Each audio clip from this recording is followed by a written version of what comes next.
آپ کو پتہ ہے کہ پچھلے رکوع میں منافقین کی ایک عادت ذکر کی گئی تھی کہ جب ان کو کچھ پیسے دے دیے جائیں، صدقہ دے دیا جائے تو بڑے خوش ہوتے ہیں، نہ دیا جائے تو روتے پیٹتے ہیں، واویلا کرتے ہیں۔ تو اللہ تعالیٰ نے صدقات اور زکوٰۃ کے مصارف کو بیان کیا کہ صدقے کا جو مصرف ہیں وہ کون لوگ ہیں، وہی لوگ ہیں اور انہی کو زکوٰۃ دی جائے گی۔ یہاں یاد رکھیں صدقے سے مراد واجب صدقہ ہے، یعنی وہ صدقہ جس کا اللہ اس کے رسول نے ہمیں آرڈر دیا ہے۔ جیسے ایک نماز فرض ہوتی ہے نا، فجر کی 2 رکعتیں فرض ہیں، ظہر کی 4 رکعتیں فرض ہیں، مغرب کی 3، عشاء کی 4 فرض ہیں، عصر کے 4 فرض ہیں، پھر وتر بھی ہیں۔ تو یہ نماز فرض اور واجب نماز کہلاتی ہے جو لازمی آپ نے بہرحال ہر صورت میں پڑھنی۔ ایک نماز ہوتی ہے سنت مؤکدہ کہ جو عام حالات میں بلا وجہ چھوڑنا اس کا ناپسندیدہ ہے، کبھی عذر ہو تو آپ چھوڑ بھی سکتے ہیں، اور ایک نفل نماز ہوتی ہے جو بالکل آپشنل ہے۔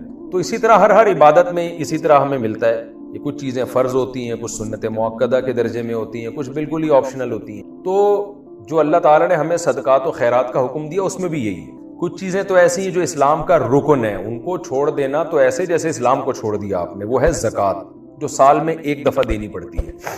کچھ چیزیں ایسی ہیں جو واجب کے درجے میں ہیں اور بعض فقہا کے نزدیک سنت مؤکدہ کے درجے میں، جیسے قربانی پہ خرچ کرنا، یا آپ نے منت مانی کہ میرا یہ کام ہو گیا تو میں اتنے پیسے صدقہ کروں گا، یہ بھی واجب صدقہ ہے، یا صدقہ فطر ہے جو عید کے دن واجب ہوتا ہے، یہ بھی واجب صدقہ ہے۔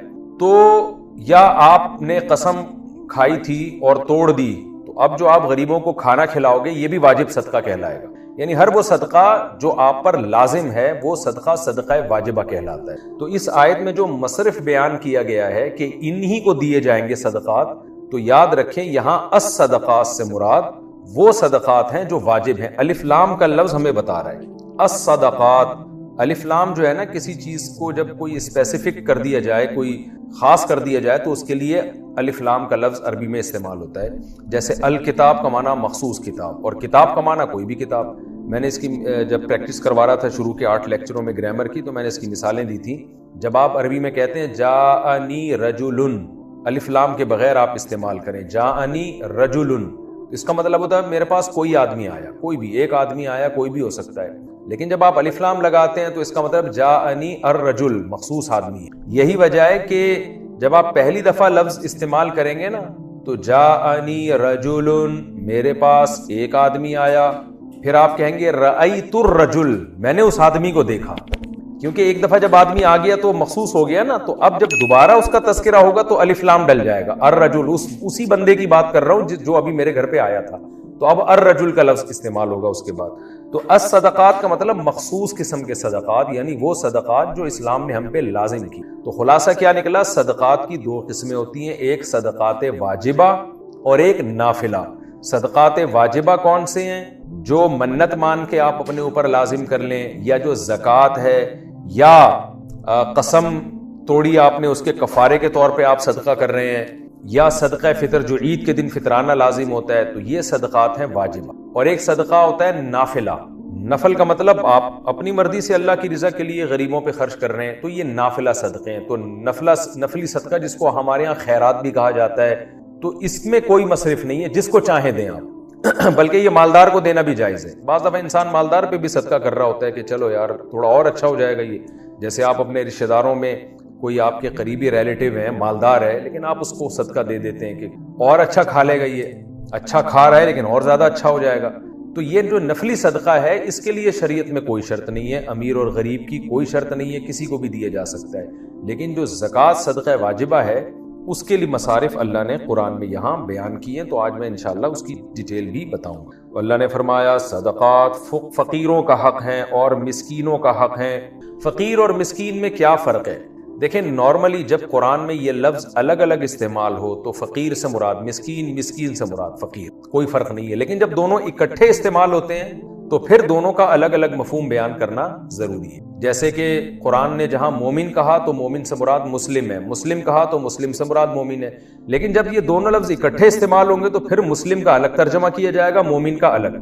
مومن کا ترجمہ عقیدہ اس کا صحیح ہو، مسلم کا ترجمہ پریکٹیکلی بھی وہ اسلام کو فالو کر رہا ہوں، یہ ترجمہ کیا جائے گا۔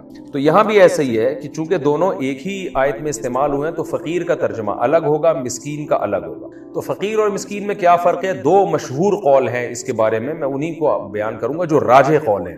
باقی اس کے علاوہ بہت سارے اقوال ہیں. جو راجح قول ہے وہ ایک قول تو یہ ہے کہ فقیر اسے کہتے ہیں لا مال لہو، جس کے پاس دھیلا بھی نہ ہو، یعنی بالکل ہی زیرو پر آیا ہوا ہو. اور مسکین اسے کہتے ہیں جو ایسا تو نہیں ہے کہ بالکل ہی اس کے پاس کچھ بھی نہیں ہے، لیکن نصاب سے کم کم مال اس کے پاس موجود. نصاب سے کم مال کسے کہتے ہیں؟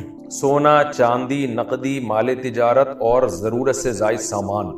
یہ 5 چیزیں یا ان کا مجموعہ یا ان میں کوئی 4 یا ان میں کوئی 3 چیزیں یا 2 یا ایک ہی چیز، یہ 52.5 تولہ چاندی سے کم کم ہو. یعنی نبی صلی اللہ علیہ وسلم کے دور میں 200 درہم کی جو ویلیو تھی اس سے کم اگر کسی کے پاس یہ 5 چیزیں یا 5 چیزوں کا مجموعہ ہوگا تو وہ مسکین کہلائے گا. کیونکہ حدیث سے ہمیں 200 درہم کا ثبوت ملتا ہے کہ 200 درہم کو ایک معیار بنایا گیا تھا، اور آج کے دور میں 200 درہم 52.5 تولہ چاندی کے برابر ہے. تو ایک فقہا نے معیار قرار دیا ہے کہ بھائی صاحب نصاب نہ ہو کوئی آدمی. دوبارہ بتا دیتا ہوں، یہ میرا جو چینل ہے نا آس مفتی طارق مسعود مسائل کا جو چینل ہے، اس پہ میں نے زکوٰۃ کا نصاب کئی دفعہ ڈیٹیل میں بیان کی کہ شریعت میں جس پہ زکوٰۃ فرض ہوتی ہے اس کے پاس کتنا مال ہونا ضروری ہے، اور وہ شخص جو زکوٰۃ لے سکتا ہے اس کا معیار کیا ہے. تو وہاں ڈیٹیل میں بیان کر چکا ہوں، مختصر دوبارہ یہاں بیان کر رہا ہوں تاکہ یہ ٹاپک ہمارا یہیں پہ کمپلیٹ ہو جائے. خوب سمجھ لیں، سونا، چاندی یعنی گولڈ اور سلور، اور تجارتی مال کا مطلب یہ ہوتا ہے آپ نے کوئی مال خریدا ہو اس نیت سے کہ میں اس کو بیچوں گا. اور چوتھی چیز ہے کیش اماؤنٹ، ڈالر ہے، ریال ہے، کرنسی ہے پاکستانی، کوئی بھی جو بھی کیش ہوتا ہے آپ کے پاس. اور 5ویں چیز ہے ضرورت سے زائد سامان. ضرورت سے زائد سامان وہ ہوتا ہے نارملی گھریلو سامان میں وہ سامان جو پورے سال استعمال نہ ہو، اور پراپرٹی میں وہ پراپرٹی جو نہ آپ نے کرائے پہ دی ہوئی ہو، نہ آپ اس میں خود رہ رہے ہو، نہ وہ زراعت کے لیے استعمال ہو رہی ہے، ویسے ہی پلاٹ پڑا ہوا ہے آپ کا. تو یہ 5 چیزیں جو ہے یہ ان کو کاؤنٹ کیا جاتا ہے.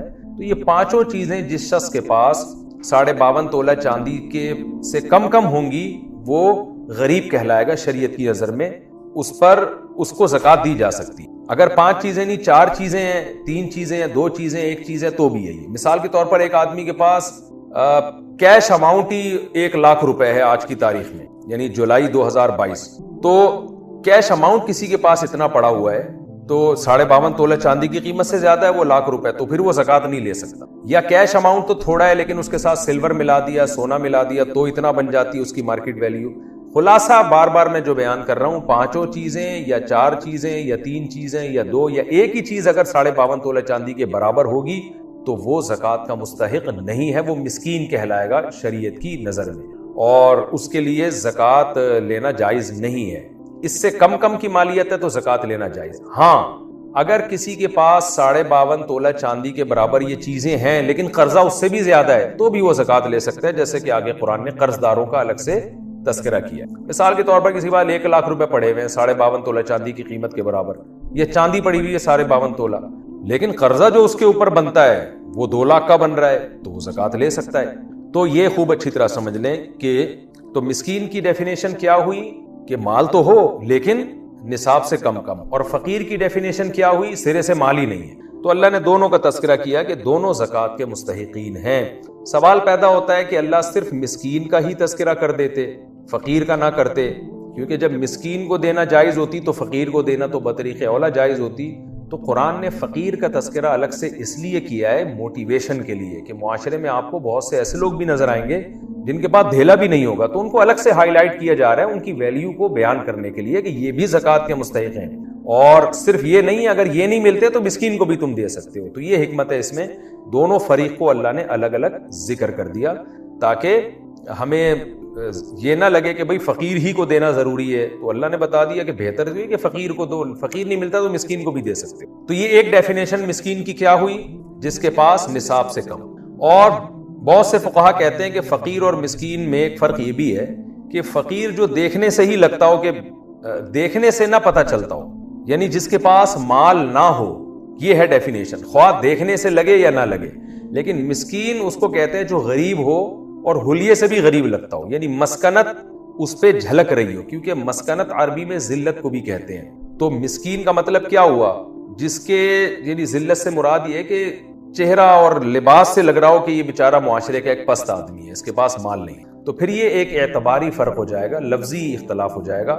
فقیر کا مطلب کیا ہوا، غریب آدمی، اور مسکین کا مطلب یہ ہوا کہ وہ غریب جو دیکھنے میں بھی غریب لگے. تو اس میں پھر قرآن کا مطلب یہ ہوگا کہ کچھ فقیر تو ایسے ہیں کہ جو تمہیں ضروری نہیں ہے کہ دیکھنے سے فقیر لگیں، تو ان کو بھی دینا ہے. اور کچھ ایسے ہوتے ہیں جو بیچارے ایسی حالت میں ہوتے ہیں کہ دیکھتے ہی پتہ چل جائے گا کہ یہ آدمی ٹھیک نہیں ہے، اس کی حالت ٹھیک نہیں ہے، تو اس کو بھی دی جا سکتی. اسی وجہ سے حضرات فقہا نے بیان کیا کہ اگر آپ کسی کے ظاہری حلیے سے متاثر ہوئے اور آپ یہ سمجھے کہ یہ واقعی مسکین ہے، غریب ہے اور اس کے پاس مال نہیں ہے، آپ نے زکوٰۃ دی، بعد میں پتہ چلا کہ یہ تو فراڈی تھا، تو بھی زکوٰۃ آپ کی ادا ہو جائے گی. کیونکہ ظاہر سے تو ہم کو یہی لگ رہا تھا کہ فقیر اب دل کے اندر کون جھانک کے دیکھ سکتا ہے، کیونکہ اللہ نے مسکین کو بھی زکوٰۃ دینے کی اجازت دی. تو پہلا قول وہ زیادہ مضبوط ہے، دوسرا قول بھی ہے، لیکن پہلا قول مسکین اور فقیر کے فرق میں جو میں نے بتایا وہ ذرا زیادہ مضبوط قول ہے کہ فقیر وہ جس کے پاس سرے سے پیسہ ہی نہیں ہے، مسکین وہ کہ پیسہ تو ہے مگر نصاب سے کم ہے. تو ان دونوں کو زکوٰۃ دی جا سکتی. آگے قرآن کہہ رہا ہے والعاملین علیہا، ان لوگوں کو بھی زکوٰۃ دی جا سکتی ہے جو عاملین ہیں. عامل مطلب عمل کر رہے ہیں زکوٰۃ پر. یہ ایک ٹرم ہے. عاملین ان کو کہا جاتا تھا جو گورنمنٹ کی طرف سے، خلیفہ کی طرف سے زکوٰۃ کی وصولی پر مامور. وہ اگرچہ مالدار ہوں، غریب نہ بھی ہوں، پھر بھی گورنمنٹ ان کو زکوٰۃ کے پیسوں سے تنخواہ دے سکتی. یہاں مراد ان کی تنخواہ ہے. جیسے حکومت نے بھیجا بھائی زکوٰۃ لے کر آؤ فلاں جگہ سے، جا کے لوگوں سے جمع کرو تاکہ ہم اس کو غریبوں پہ خرچ کریں. تو جو گورنمنٹ کے ملازمین جائیں گے تو گورنمنٹ انہی زکوٰۃ کے پیسوں سے ان کی تنخواہیں بھی دے سکتی ہے. یہ مطلب ہے اس آیت کا. یہ مطلب نہیں ہے کہ یہ عاملین ادھر ادھر سے جا کے زکوٰۃیں اکٹھا اپنی جیب میں ڈالنا شروع کر دیں. وَالْمُؤَلَّفَةِ قُلُوبُهُمْ. اچھا یہ بھی بتا دوں کہ یہ بھی حکومت کے ساتھ خاص ہے. عام آدمی اگر کسی شخص کو بھیجتا ہے کسی فقیر مالدار سے زکوٰۃ کی وصولی کے لیے، تو وہ اپنی زکوٰۃ کے پیسوں میں سے اس عامل کو اجرت نہیں دے سکتا. اگر دے گا تو زکوٰۃ ادا نہیں ہوگی. خوب سمجھ لیں اچھی طرح. یہ تو ایک عام آدمی کے لیے جائز نہیں ہے. صرف گورنمنٹ کو یہ حق حاصل ہے کہ وہ ان زکوٰۃ کے پیسوں سے ان عاملین کی تنخواہیں دے سکتی. وَالْمُؤَلَّفَةِ قُلُوبُهُمْ. اللہ کہتے ہیں اسی طرح زکوٰۃ ان کا بھی حق ہے، یا صدقات واجبہ ان کا بھی حق ہیں جن کے جو مؤلفۃ القلوب ہیں. یہ بھی ٹرم ایک استعمال ہوتی ہے. ہوا یہ تھا کہ رسول اللہ صلی اللہ علیہ وسلم کے دور میں بہت سے عرب کے سردار ایسے تھے جو اسلام کے بہت قریب تھے. تو آپ نے ان کا دل رکھنے کے لیے ان کو ہدیے، ان کا اکرام کیا. کیونکہ عزت دار لوگ جو ہوتے تھے نا، وہ پہلے بھی وہ تلوار کے زور سے یا آپ ان کو نیچا دکھانے کی کوشش کریں، اس سے وہ نہیں مانتے تھے بات. تو ان کو نبی صلی اللہ علیہ وسلم نے عزت دی، رسپیکٹ دی، کیونکہ ہمیشہ سے وہ اسی عزت کے عادی تھے. ان کا اکرام کیا، ان کو آپ نے پیسے دیے، ہدیے دیے، تو اس سے وہ اسلام کے قریب آ گئے اور وہ مسلمان ہو گئے. اسی طرح کچھ ایسے لوگ بھی تھے جو ایمان لائے تھے لیکن ایمان میں مضبوط نہیں تھے. جیسے کہ بعد میں بہت سے لوگ ایمان لائے ہیں. قرآن کہتا ہے ان کا ایمان ان لوگوں کی طرح نہیں ہے جو پہلے ایمان لے کر آئے. ان کے بارے میں ڈر یہ تھا کہ ان کا اگر اکرام نہ کیا گیا تو یہ بدگمان نہ ہو جائیں. تو نبی صلی اللہ علیہ وسلم نے ان کا بھی اکرام کیا. تو پہلے زکوٰۃ کے مستحقین میں یہ لوگ بھی شامل تھے جن کو المؤلفۃ القلوب کہا جاتا تھا. کہ اسلام دشمنی کو کم کرنے کے لیے، جو اسلام دشمن قوتیں ہیں ان کے شر کو توڑنے کے لیے ان کو سرداروں کی مدد کی جاتی تھی زکوٰۃ کے ذریعے. لیکن نبی کے دنیا سے جانے کے بعد صحابہ کا اجماع ہو گیا کہ اب اسلام کو چونکہ اپنا وجود اسلام کا قائم ہو چکا ہے. اس وقت تو اسلام خطرے میں تھا نا، یعنی اس کا امکان ہی تھا کہ جڑ سے ہی نہ ختم ہو جائے کہیں.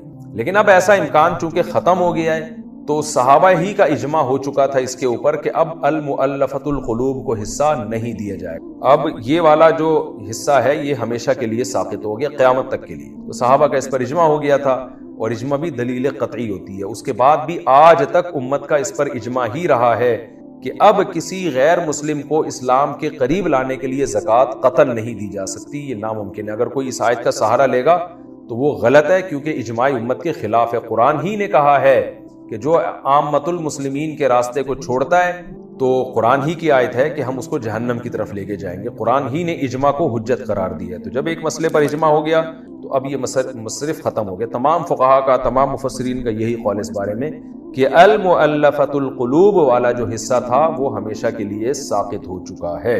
یہ ہو گئے جی 4 مصارف، ایک فقراء، مساکین، عاملین، مؤلفۃ القلوب. 5واں جس کو قرآن بیان کرتا ہے وفی الرقاب. وفی الرقاب کا مطلب یہاں بھی مضاف محذوف ہے. میں اکثر مثال دیتا ہوں، کہتے ہیں گاڑی پنچر ہو گئی ہے، حالانکہ گاڑی کا ٹائر پنچر ہوا ہوتا ہے تو ٹائر کو حذف کر دیا ہوتا ہے یہ بتانے کے لیے کہ سامنے والا عقل مند ہے، اسے پتہ ہے گاڑی تھوڑی پنچر ہوتی ہے، اس کا ٹائر پنچر ہوتا ہے. ہم کہتے ہیں میں 3 ڈشیں کھا گیا بریانی کی، تو بریانی کی ڈشیں تو نہیں کھائی ہوتی نا، بریانی کھائی ہوتی ہے. تو یہ مجازن اس طرح کے الفاظ حذف ہوتے رہتے ہیں. تو یہاں بھی قرآن کہہ رہے ہیں گردنوں میں بھی تم زکوٰۃ دے سکتے ہو. کیا مطلب؟ گردنیں چھڑوانے میں. فی فک الرقاب، گردن چھڑوانے سے مراد کیا ہے؟ رقبہ کی جمع رقاب آتی ہے. گردن سے مراد ہے یہاں غلام آزاد کروانا. پہلے زمانے میں ایسا ہوتا تھا اور قرآن نے بھی اس کی ترغیب دی ہے کہ غلام بعض دفعہ اپنے مولا سے یہ ایگریمنٹ کرتا تھا کہ اگر مولا کہتا تھا تم مجھے 1 سال میں فار ایگزامپل 1 کروڑ روپے کما کے دے دو تو تم آزاد ہو، یا تم 50 لاکھ کما کے دے دو، یا 10 لاکھ کما کے دے دو، جو بھی اس زمانے کے حساب سے چاندی کی ویلیو تھی. تو غلام بڑی محنت کرتا تھا. اب اسلام نے چونکہ غلاموں کے آزاد کرانے کی بہت زیادہ ترغیب دی ہے. سورہ نور میں اللہ نے مولا کو ترغیب دی ہے، آقا کو، کہ تم اگر فری میں غلام آزاد نہیں کرتے تو عقد مکاتبت کر لو. اس کو کہتے ہیں عقد مکاتبت، کہ اس سے عقد کر لو کہ اتنے پیسے کما کے دے دو تو تم آزاد ہو. تو یہ والا عقد کر لو. یعنی اسلام چاہتا ہے کہ کسی طرح غلامی سے لوگ نکلیں. تو فری میں نہیں آزاد کرتے تو کوئی معاہدہ کر لو اس سے کہ سال میں اتنے پیسے کما کے دے دو گے تو تم آزاد ہو. تو اس سے پھر غلام محنت میں لگ جاتا تھا. تو قرآن یہ کہہ رہا ہے کہ کوئی بھی غلام جس نے اپنے مولا سے یہ ایگریمنٹ کیا کہ میں 1 سال یا 6 مہینے یا 2 سال میں اتنے پیسے کما کے دے دوں تو میں آزاد ہوں، اور مولا نے اس ایگریمنٹ کو قبول کر لیا، تو ایسے غلاموں کی چھڑوانے میں بھی زکوٰۃ ادا کی جا سکتی ہے. کیا مطلب؟ ایسے غلاموں کے ساتھ زکوٰۃ کے ذریعے تعاون کیا جا سکتا ہے. آپ ان کو زکوٰۃ دیں، یہ لے بھائی تو 1 کروڑ میری طرف سے لے اور اپنے آپ کو آزاد کرو. تو یہ بھی زکوٰۃ کا بہترین مصرف ہے. لیکن چونکہ آج کل غلاموں کا دور ختم ہو چکا تو یہ والا مصرف بھی عملاً اب ممکن نہیں رہا ہے. جہاں اگر کوئی غلامی کا سسٹم دوبارہ کبھی شروع ہو گیا تو یہ بھی ہو جائے گا، غلاموں کو آزاد کرانے کے لیے زکوٰۃ دی جائے گی. لیکن آج کل غلام ہوتے نہیں ہیں. تو یہ جو عام خادمین ہیں یہ اگر غریب ہوں گے تو ان کو زکوٰۃ دی جائے گی، غریب نہیں ہوں گے تو زکوٰۃ نہیں دی جائے گی. ان کو غلاموں پر قیاس نہیں کیا جا سکتا. اچھا، غلام میں جو مرد غلام تھے وہ بھی داخل ہیں، اور لونڈیاں جو تھیں، عورتیں جو غلام ہوتی تھی وہ بھی داخل ہیں. اگر کوئی عورت اپنے مولا سے یہ عقد کر لے کہ میں اتنے پیسے دے دوں گی تو میں آزاد ہوں، تو اس کا بھی یہی حکم ہے. اس لونڈی کے ساتھ بھی زکوٰۃ کے ذریعے تعاون کیا جا سکتا ہے. یہ چوتھا مصرف ہو گیا. 1 2 3 4 5واں مصرف ہو گیا. چھٹا مصرف قرآن بیان کر رہا ہے والغارمین، قرض داروں پر. قرض داروں کو بھی زکوٰۃ دی جا سکتی ہے. قرض دار کا مطلب کیا ہے؟ کہ نصاب سے زیادہ قرضہ کسی پہ چڑھ گیا. جیسے میں نے ابھی ڈیٹیل بتائی نا آپ کو، ایک آدمی کے پاس 52.5 تولہ چاندی کے برابر رقم تو ہے. اب لوگ اسے مسکین تو نہیں سمجھیں گے، لوگ کہیں گے بھائی اس کے پاس تو اتنا پیسہ ہے. لیکن قرضہ اگر اس سے بھی زیادہ ہے، اتنا قرضہ ہے کہ اگر وہ قرضہ ادا کرے تو صاحب نصاب نہیں رہتا. وہ 52.5 تولہ چاندی کے برابر اس کے پاس مال بچتا ہی نہیں ہے. مثال کے طور پر آج 52.5 تولہ چاندی کی قیمت ہے ₹1,00,000 اور قرضہ اس پہ چڑھا ہوا ہے 50,000 کا. تو ظاہر ہے قرضہ اگر مائنس کریں گے تو حقیقت میں یہ 50,000 کا مالک ہے، تو صاحب نصاب نہیں ہے، لہذا اس کو زکوٰۃ دی جا سکتی. تو یہ مطلب ہے والغارمین کا کہ اگر کسی کے اوپر قرضہ چڑھا ہوا ہے تو اس کو بھی زکوٰۃ دی جا سکتی ہے. یہ خوب سمجھ لیں، خام میں قرضہ چڑھنے سے زکوٰۃ نہیں ہوتی. مثال کے طور پر آپ 1 کروڑ روپے کے مالک ہیں اور قرضہ آپ پر 20 روپے چڑھا ہوا ہے. تو اب کوئی آدمی زکوٰۃ مانگے لوگوں سے، لوگ کہیں تیرے تو کروڑوں کا مالک ہے، وہ کہے نہیں جی میں 20,000 میرے اوپر قرضہ چڑھا ہوا ہے، تو وہ زکوٰۃ کا مستحق نہیں ہے. اب اگر وہ یہ دلیل دینا شروع کر دے کہ قرآن کہہ رہا ہے کہ قرض داروں کو زکوٰۃ دو تو میں بھی تو قرض دار ہوں، تو یہ غلط استدلال ہوگا. یہاں قرض داروں سے وہ والا قرض مراد ہے جو نصاب سے زیادہ قرضہ ہو، یا اتنا قرضہ ہو کہ وہ ادا کیا جائے تو نصاب بچتا ہی نہیں ہے. ایسے قرض دار کو زکوٰۃ دی جا سکتی ہے. کیونکہ یہ تفصیلیں حدیث میں اور فقہ میں ملتی ہیں، تو قرآن کی آیتوں کو ایز اٹ از لے لینا اور درمیان سے صحابہ اور تابعین کی جو تفسیر ہے اس کو نکال دینا، یہ بہت بڑی جہالت ہے. کیونکہ آج ایسے متجددین پیدا ہو رہے ہیں جو کہتے ہیں ہم صحابہ سے، تابعین سے، مجتہدین، مفسرین سے قرآن نہیں سمجھیں گے، ہم خود تفسیر کریں گے. تو خود تفسیر میں پھر یہ جہالتیں لوگ کرنے بیٹھ جاتے ہیں. یہ خطرہ ہوتا ہے کہ ہر قرض دار کو کہہ دیتے ہیں بھی زکوٰۃ دے دو. وفی سبیل اللہ، اسی طرح اللہ کے راستے میں بھی زکوٰۃ دی جا سکتی ہے. اس پر بھی پوری امت کا اجماع ہے کہ یہاں اللہ کے راستے سے مراد جہاد ہے. وہ مجاہد جو اللہ کی راہ میں لڑ رہا ہو، اگرچہ وہ مالدار ہے لیکن وہ اپنے مال تک پہنچ نہیں سکتا، کیونکہ جہاد میں اکثر لوگ سفر میں ہوتے ہیں تو اس کی اپنی مال تک رسائی نہیں ہے. تو ایسے مجاہد کے ساتھ بھی تعاون کیا جا سکتا ہے زکوٰۃ کے ذریعے. اس کو اسلحہ خرید کے دے سکتے ہیں، اس کو علاج کے پیسے دے سکتے ہیں. آگے اللہ فرماتے ہیں وابن السبیل، اسی طرح مسافر کو بھی زکوٰۃ دی جا سکتی ہے. خوب سمجھ لیں، مسافر سے بھی وہ مسافر مراد ہے جو اگرچہ مالدار ہو لیکن سفر کی وجہ سے اپنے مال تک اس کی رسائی نہ ہو. وہ مسافر جو ڈیبٹ کارڈ یا ATM کارڈ لے کے گھوم رہا ہے اور جب چاہے بینک سے پیسے نکال سکتا ہے، اس مسافر کو زکوٰۃ دینا جائز نہیں ہے. یہ بھی میں اس لیے عرض کر رہا ہوں کہ اس پر بھی پوری امت کا اجماع ہے کہ یہاں مسافر سے ہر مسافر مراد نہیں ہے، کیونکہ اس آیت کا بھی لوگ غلط استعمال کر سکتے ہیں۔ ایک آدمی کراچی سے سفر کر کے اسلام آباد گیا 2 دن کے لیے، کراچی میں بحریہ ٹاؤن میں 25-30 پلاٹ پڑے ہوئے ہیں اس کے، اور کروڑوں روپے بینک میں پڑا ہوا ہے، اور وہ وہاں جا کے زکوٰۃ مانگ رہا ہے، اور لوگ کہہ رہے ہیں کہ تو کروڑ پتی آدمی ہے، تو وہ آیت پیش کرے، قرآن کہہ رہے جی مسافر کو بھی زکوٰۃ دی جا سکتی ہے، تو میں تو مسافر ہوں، دیکھو میں 4 کے بجائے 2 فرض پڑھ رہا ہوں، تو یہ بھی غلط استدلال ہوگا، کیونکہ یہاں مسافر سے پوری امت کا اجماع ہے۔ بہت سی آیتوں کی تفسیر اجماع کرتا ہے، صحابہ کرتے ہیں، تابعین کرتے ہیں، فقہا کرتے ہیں، تو اس تفصیل کے بغیر اگر آپ قرآن کو لیں گے تو آپ گمراہ ہو جائیں گے۔ تو خوب سمجھ لیں، وہ والا مسافر جو سفر کی وجہ سے اپنے گھر سے اتنا دور ہو کہ اس کی اپنے مال تک رسائی ممکن ہی نہ ہو، منگوا ہی نہ سکتا ہو پیسہ۔ پہلے زمانے میں ایسا ہوتا تھا، اب نہیں ہوتا۔ اب تو آپ امریکہ بھی چلے جاؤ تو آپ پیسے اپنے آپ کے اگر یہاں پاکستان میں اکاؤنٹ میں رکھے ہوئے آپ نکلوا سکتے ہو، کسی سے لون لے سکتے ہو وہاں پہ کہ میں پاکستان آ کے واپس کر دوں گا۔ پہلے زمانے میں جو مسافر ہوتے تھے اونٹوں پہ سفر کر کے 6-6 مہینے سفر کر کے کسی ملک میں پہنچے، وہ ان کے لیے ناممکن تھا کہ واپس جا کے پیسے، وہ بےچارے راستے میں دیوالیہ ہو جاتا تھا، ان کا اپنے مال تک پہنچنا ممکن ہی نہیں ہوتا تھا، تو وہ عملاً غریب ہی ہوتے تھے، کیونکہ اس پیسے کا کیا فائدہ جو آپ استعمال ہی نہیں کر سکتے ہو، آپ کے وطن میں پڑا ہوا ہے۔ تو ایسے مسافروں کے ساتھ بھی تعاون کا شریعت نے حکم دیا۔ تو اب یہاں پر دیکھیں اللہ تعالیٰ نے مجاہد کا تذکرہ بھی کیا اور مسافر کا بھی، اور دونوں میں شرط یہ ہے کہ وہ مجاہد میں بھی شرط یہ ہے کہ وہ مسافر ہی ہو۔ مثال کے طور پر ایک آدمی اگر میدان جنگ میں لڑ رہا ہے لیکن اس کی جیب میں پیسے پڑے ہوئے ہیں، اسلحہ اپنے ذاتی پیسوں سے خرید سکتا ہے، یعنی صاحب نصاب ہے وہ، اور نصاب کے بقدر مال اس کے پاس موجود ہے، یا موجود تو وہ گھر پر ہے لیکن وہ اپنے گھر سے وہ پیسے منگوا سکتا ہے، تو اس کو بھی زکوٰۃ نہیں دی جا سکتی۔ تو مجاہد میں بھی وہ والا مجاہد جو صاحب نصاب سے کم اس کے پاس مال ہو، اور جو مال زیادہ مال اگر ہے تو وہ وہاں تک پہنچ نہیں سکتا۔ تو اب سوال پیدا ہوتا ہے کہ یہ تو ہر مسافر کا حکم ہے، تو مجاہد کو اللہ نے الگ سے کیوں ذکر کیا؟ مجاہد کی فضیلت کی وجہ سے اللہ نے الگ ذکر کیا ہے کہ عام مسافروں کو بھی دیا جائے گا اور مجاہد کو بھی دیا جائے گا، یہ بتانے کے لیے کہ مجاہد کو اللہ الگ سے ایکسپوز کر رہے ہیں کہ اس میں ڈبل ثواب ہے۔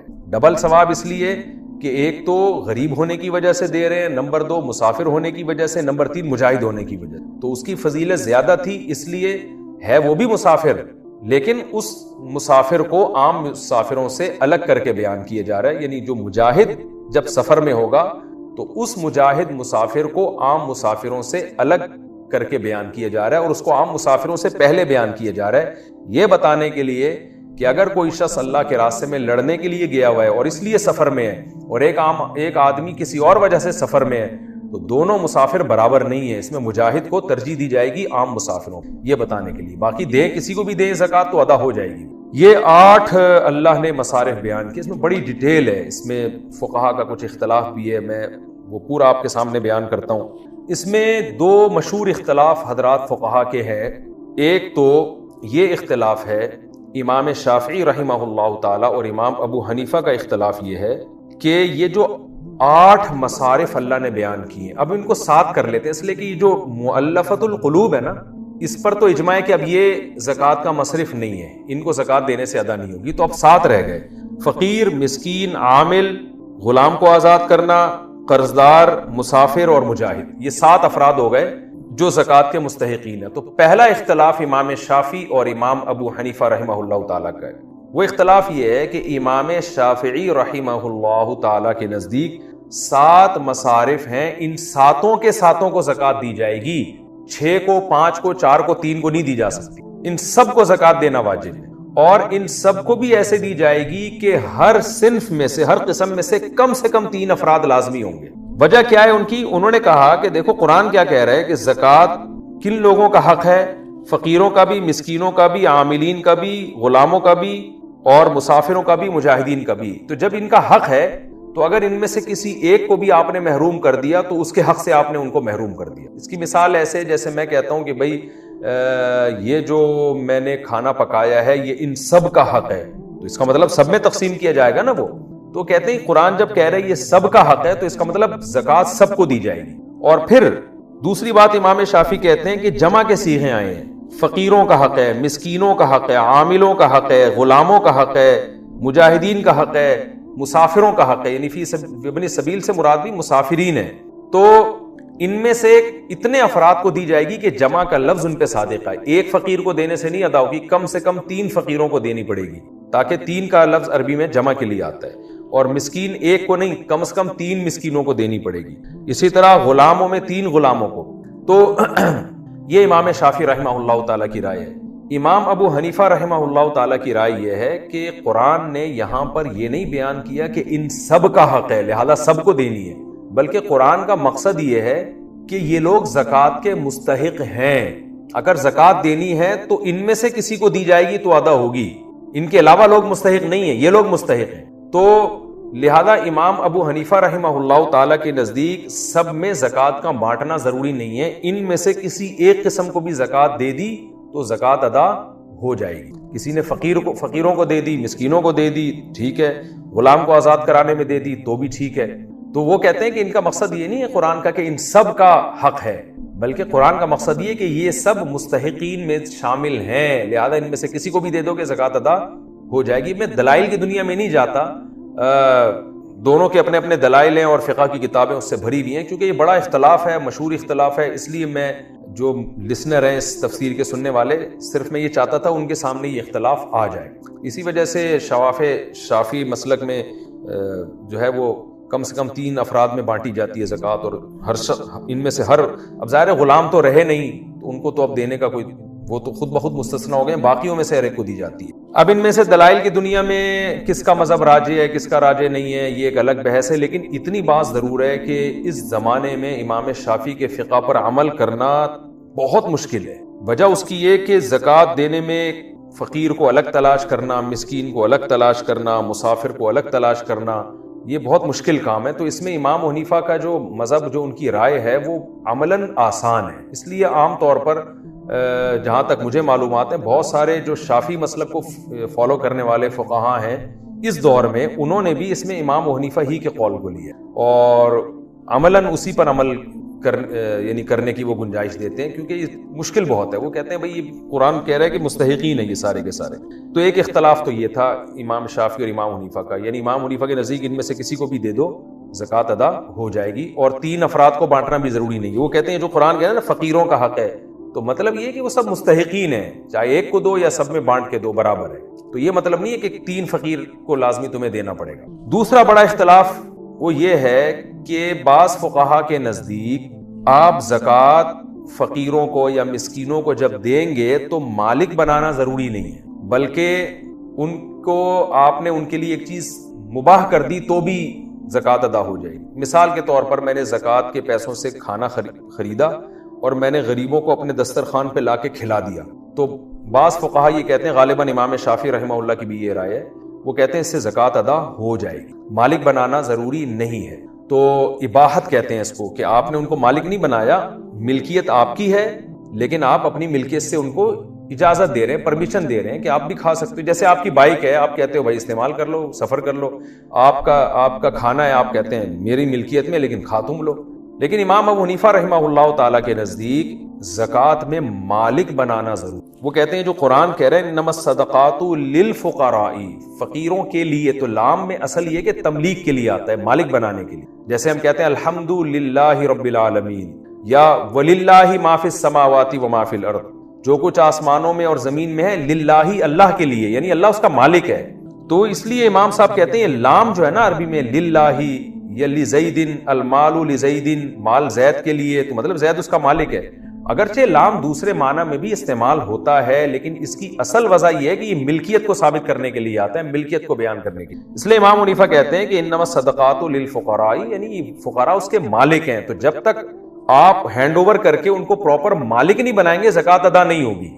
تو اس لیے وہ کہتے ہیں اگر آپ نے زکوٰۃ کے پیسوں سے کھانا کھلا دیا کسی کو تو اس سے زکوٰۃ ادا نہیں ہوتی. کھانے کا مالک بنائیں آپ پلیٹ اس کے حوالے کریں, بولے اب تم مالک ہو, تم کھاؤ, تم بیچو, تم پھینک دو, جو مرضی کرنا ہے کرو. تو یہ تملیک جب تک نہیں ہوگی زکوٰۃ ادا نہیں ہوگی. یہاں پر امام حنیفہ کا مسلک تھوڑا مشکل ہے, لیکن دلیل کے لحاظ سے بہت قوی ہے, اور اس میں احتیاط زیادہ ہے.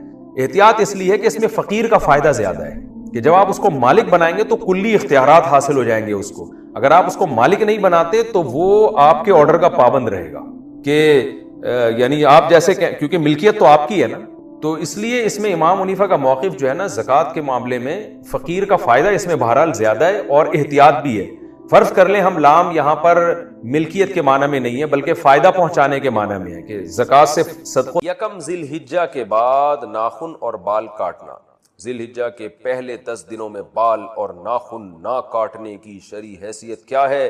کیا یہ صرف قربانی کرنے والوں کے لیے ہے یا سب مسلمانوں کے لیے؟ نیز اگر کسی کی حجامت زیادہ بگڑی ہوئی ہو کیا وہ ان دنوں میں بال بنوا سکتا ہے؟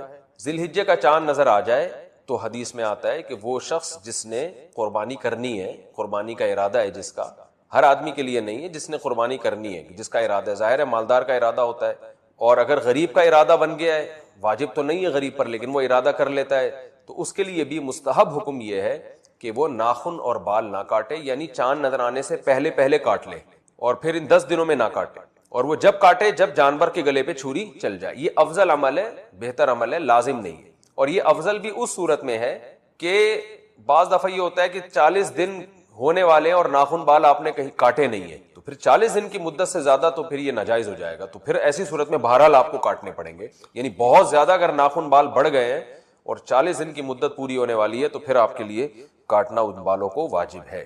قربانی اپنے وطن میں ہو تو بال وغیرہ کس حساب سے کاٹیں گے؟ بیٹا لندن میں رہتا ہے اور قربانی کراچی میں ہوتی، کیا وہ اپنے بال وغیرہ کراچی کے حساب سے قربانی کے بعد کاٹے گا؟ نزہت صاحبہ کراچی سے. جی ہاں، کیونکہ حدیث میں آتا ہے کہ جو بال یا ناخن نہ کاٹے جائیں، جو کہ افضل عمل ہے، واجب نہیں، تو وہ اس صورت میں ہے جب جانور کے گلے پہ چھری چل جائے تو پھر کاٹ سکتے ہو. جب کراچی میں اس نے قربانی کی اور یہاں جانور کٹ گیا تو وہ لندن میں ہو یا امریکہ میں ہو بال کاٹ سکتے. قربانی کی عبادت کا آغاز کب ہوا؟ کیا قربانی حضرت ابراہیم علیہ السلام کے زمانے سے شروع ہوئی ہے یا اس سے پہلے بھی ہوتی تھی؟ نیز یہ حضرت ابراہیم علیہ السلام سے پہلے جو نبی تھے وہ کس چیز کی قربانی کرتے تھے؟ عثمان گوجرانوالہ سے. قرآن سے اشارہ ملتا ہے کہ قربانی حضرت ابراہیم علیہ السلام سے پہلے بھی ہوتی تھی مگر اس شکل میں نہیں تھی، وہ دوسری شکل میں تھی. اذ قربا قربانا فتقبل من احدهما ولم يتقبل من الاخر. قابیل اور حابیل نے قربانی پیش کی تھی، قابیل کی قبول ہو گئی، حابیل کی قبول ہو گئی، قابیل کی رد ہو گئی. تو اس سے بھی متبادر یہی ہوتا ہے کہ انہوں نے جانور ذبح کر کے اللہ کے ہاں پیش کیا تھا، لیکن کوئی صحیح یقینی مستند بات نہیں ہے اس بارے میں. البتہ ابراہیم علیہ السلام سے پراپر اس سنت کا آغاز ہوا ہے، ان کو بیٹے ذبح کرنے کے لیے لٹایا گیا اور پھر انہوں نے اللہ کے حکم کو پورا کیا اور اللہ نے بیٹے کے بجائے ایک جانور دے دیا ان کو. تو ہم جو قربانی کی سنت کو پورا کرتے ہیں وہ ابراہیم علیہ السلام کی سنت کو تازہ کرنے کے لیے، ان کی سنت کو زندہ کرنے کے لیے. ہماری والی قربانی حضرت ابراہیم سے ہی شروع ہوئی ہے. البتہ قربانی یعنی جانور اللہ کے لیے ذبح کرنے کا فلسفہ ہمیں قرآن و سنت سے اشارہ ملتا ہے کہ وہ پہلے سے بھی تھا. باہر ملک والے پاکستان میں کیسے قربانی کریں؟ میرا مسئلہ یہ ہے کہ میں صاحب نصاب ہوں اور مشجب ہے، یہاں امریکہ میں قربانی کرنا مشکل ہے، تو کیا ہم پاکستان میں قربانی کریں گے؟ یہاں قربانی تو $50 میں ہوتی ہے لیکن پاکستان میں یہ قربانی $100 میں ہوتی ہے. اب ان $50 کا کیا کیا جائے گا؟ ان کی قربانی کی جائے گی، یہ غربا میں تقسیم کر دی جائے. جویریہ صاحبہ امریکہ سے دیکھیں، $150 میں امریکہ میں ہو رہی ہے، یہاں $100 میں ہوئی ہے، تو اگر آپ نے یہاں $100 میں کر دی تو $50 آپ کے ہیں، آپ کو صدقہ کرنا لازم نہیں ہے، نہ قربانی کرنا لازم ہے. قربانی اپنے ملک میں کرنا ضروری نہیں، جہاں چاہیں کر دیں آپ، لیکن پاکستان میں اگر آپ قربانی کریں تو یہ خیال ضرور کریں کہ یہاں پہ قربانی مڑی ہے کہ امریکہ میں بھی عید کا دن ہو اور یہاں بھی عید کا دن ہو. امریکہ میں بقرعید اگر ایک دن پہلے ہو رہی ہے تو آپ پھر امریکہ کی بقرعید کے دوسرے دن کریں چونکہ یہاں پھر پہلا دن ہو. یعنی ایسا کریں کہ یہاں بھی ایام نہر چل رہے ہوں، قربانی کے ایام جو 3 دن ہوتے ہیں، اور وہاں بھی ایام نہر چل رہے ہوں، دونوں کے ایام نہر ایک ہوں، پھر قربانی آپ کی ادا ہو جائے گی. اور جو $50 بچیں گے آپ کے، ان کے آپ کچھ بھی کھائیں. لیکن ویسے ایک بات ضرور ہے کہ قربانی اپنے ملک میں کرنا افضل ہے، وجہ اس کے اس میں گوشت کھانا بھی سنت عمل. دیکھیں بقرعید کے، اور بلکہ بقرعید سے دن بعد تک بھی اللہ نے روزے کو حرام کیوں قرار دیا؟ روزہ اسی وجہ سے حرام ہے تاکہ اللہ کی ضیافت، جو اللہ تعالیٰ آپ کو کچھ کھلانا چاہ رہے ہیں، میزبانی کر رہے ہیں، وہ ضیافت سے اعراض لازم نہ آئے. تو اس لیے قربانی اپنے ملک میں کریں تاکہ اس کا گوشت آپ کھائیں، یہ اللہ کی طرف سے ضیافت ہے. اور نبی صلی اللہ علیہ وسلم نے بڑے اہتمام سے قربانی کا گوشت کھایا ہے. آپ یہ نہ سوچیں کہ ہم امریکہ میں رہتے ہیں، ہمیں کیا ضرورت ہے، ہم تو سارا سال گوشت کھاتے ہیں. بھائی سارا سال گوشت کی نسبت اللہ کی طرف نہیں، نسبت اللہ کی طرف. تو ایک حصہ کم از کم جہاں رہتے ہیں وہاں لازمی کریں، پھر باقی حصے آپ مختلف ملکوں میں کر دیں جہاں سستائی ہو یا جہاں غربت ہو، تاکہ وہ لوگ صدقہ کر دیں، اس کو غریب لوگ کھا لیں، لیکن ایک حصہ بہرحال اپنے کنٹری میں لازمی کرنا چاہیے تاکہ قربانی کا گوشت آپ کھا سکیں۔ قربانی کے جانور میں 7 حصے سے کم رکھنا، کیا یہ بات صحیح کہ قربانی کے جانور میں اگر 7 حصے نہ ہوں سے کم طاقت مثلا 5 یا 3 ہونے چاہیے؟ قاری سعد ملک: نہیں جی بالکل غلط ہے یہ بات۔ 7 حصے کا مطلب یہ کہ زیادہ سے زیادہ ایک جانور میں، گائے یا اونٹ میں 7 آدمی سکتے ہیں، اس سے زیادہ شریک، اس سے کم ہو سکتے، تو ایک گائے میں 6 آدمی بھی برابر کے شریک ہو، ایسی صورت میں گائے ذبح ہوگی تو گائے کے 6 حصے برابر کیے، 5 آدمی بھی برابر شریک ہیں، 4 بھی ہو سکتے ہیں، 3 بھی ہو سکتے ہیں، 2 بھی ہو سکتے ہیں۔ جب 2 آدمی ایک گائے یا اونٹ میں ہوں گے تو گائے ذبح ہوگی اور پورے 2 حصوں میں برابر حصوں میں ڈیوائیڈ کر دیں گے، اور ایک اکیلا آدمی بھی پوری گائے کر سکتے۔ یہ بات غلط ہے کہ طاق حصے بنائے جائیں۔ پوری امت مسلمہ کی طرف سے قربانی کرنا، کیا اپنی طرف سے قربانی کے بعد پوری امت مسلمہ کی طرف قربانی کی جا سکتی ہے؟ زاہد صاحب کراچی کی جا سکتی، وہ ہوگی آپ ہی کی طرف سے، اس کا ثواب آپ پوری امت کو پہنچانا چاہیں گے، برکتیں پہنچانا چاہیں گے، جیسے نبی صلی اللہ علیہ وسلم ایک مینڈھا اپنی طرف سے کیا اور دوسرا امت میں ان لوگوں کی طرف سے جنہوں نے قربانی نہیں۔ 2 قربانیاں ہوں تو ناخن اور بال کب کاٹیں؟ ہم قربانی کے 2 جانور ذبح کریں گے، ایک پہلے دن اور دوسرا تو ہم ناخن اور بال پہلے جانور کی قربانی کے بعد کاٹ سکتے ہیں یا دوسرے دن کی قربانی کے بعد کاٹیں گے؟ فہیم عباس: پہلے دن کے جب آپ ذبح کر لیں نا تو واجب آپ کے ذمہ سے ساقط ہو جائے گا، تو سن پوری ہو جائے گی، تو اسی جانور کے ذبح ہونے کے بعد ناخن اور بال کاٹ سکتے، یہ لازمی سنت ہو، بہتر ہے کر لینا۔ شوہر کا بیوی کی طرف سے بغیر بتائے قربانی کر، محمد اسحاق: شوہر بیوی کی طرف سے اسے بتائے بغیر قربانی کر سکتا ہے؟ نہیں کر سکتا، اگر کرے گا تو بیوی کی طرف سے قربانی نہیں، اگر اس پر قربانی واجب تو وہ واجب تو پہلے بتا دے، اجازت لے، اگر بتا دیا بیوی خاموش ہے تو یہ خاموشی بھی اجازت ہے۔ طواف اور سعی کے لیے کیا باوضو ہونا ضروری ہے؟ کیا طواف اور کے لیے طہارت ضروری ہے؟ حافظ سلیمان: طواف کے لیے طہارت ضروری ہے، سعی کے لیے طہارت ہے۔ طواف اگر بغیر طہارت کے کیا، طہارت سے مراد بغیر وضو کے کیا تو دم واجب ہو۔ حرام پیسے سے حج کیا تو کیا ادا ہو جائے گا؟ اگر کسی نے حرام پیسے سے حج کیا تو ادا ہو گیا یا نہیں؟ عبد الخالق چترال سے: دیکھیں حرام پیسے سے حج کیا تو حج کا فرض تو ادا ہو جائے، سے ساقط ہو جائے گا، کیونکہ حج نام ہے وقوف عرفہ کا اور طواف احرام کی حالت، یہ کام تو کر لیا اس نے، لیکن چونکہ حرام پیسوں سے کیا ہے تو گناہگار بھی ہوگا اور اس لازم ہوگا کہ اس حج کو دوبارہ کرے، واجب ہے۔ گناہ ذمے سے جبھی ساقط ہوگا کہ جب وہ دوبارہ حج کرے، اگرچہ جو اسلام کا رکن تھا، فرض رکن جو اسلام کے 5 ارکان میں سے ایک رکن ہے، وہ رکن اس کے ذمے سے بہرحال ساقط ہو جائے، لیکن جو گناہ اسے ہوا ہے کہ حرام پیسوں سے کیوں کیا، اس گناہ کے لیے اس کو توبہ کرنا بھی ضروری ہے اور دوبارہ سے حج کرنا بھی ضروری، حلال پیسہ، ایسا نہ ہو دوبارہ پھر حرام سے کرے۔ قربانی کرنے والے کا بال اور ناخن کاٹنا،